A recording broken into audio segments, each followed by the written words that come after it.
La légende raconte qu'ici vivait une ravissante jeune fille nommée Nietzsche, qui possédait une voix si mélodieuse que lorsqu'elle chantait, les paysans s'arrêtaient de travailler pour l'écouter.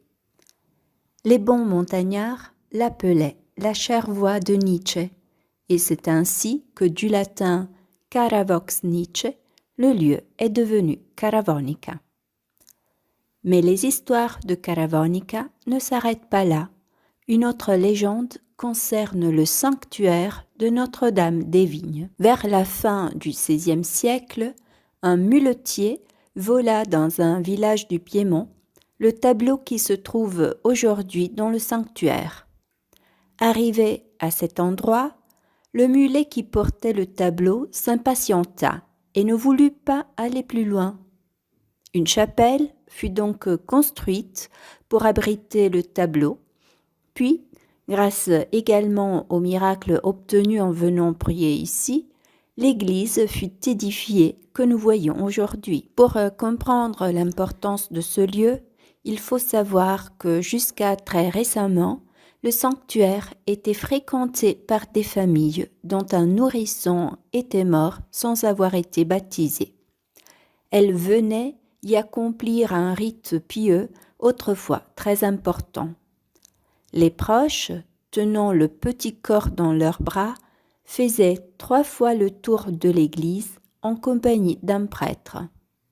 Cela suffisait à ressusciter l'enfant le temps de lui administrer le baptême.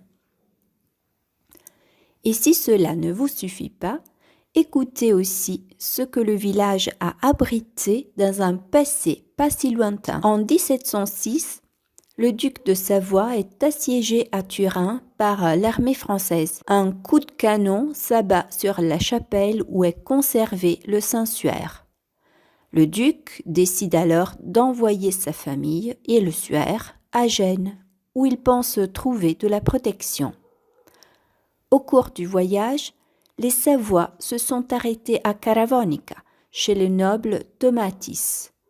Une chapelle y est donc aménagée pour accueillir le linceul sacré pendant quelques jours. Caravonica est donc un lieu où la spiritualité peut se régénérer. Mais il faut aussi dire qu'en plus du côté surnaturel, l'attention est également portée sur la nourriture comme moyen de réconfort. Et en effet, vous pourrez y déguster une excellente burrita. Vous prenez un bon stockfish, vous le coupez en morceaux et vous le farinez avant de le faire frire. Vous préparez ensuite des légumes hachés que vous mélangez au poisson et vous faites cuire avec une bouteille de vin blanc. Vous ajoutez ensuite de la sauce tomate et un peu de bouillon de viande. Il faut beaucoup cuire. Avant de servir, on ajoute des pommes de terre, des blettes et des olives salées. C'est vraiment bon. Venez la déguster à l'occasion de la fête de Saint-Antoine.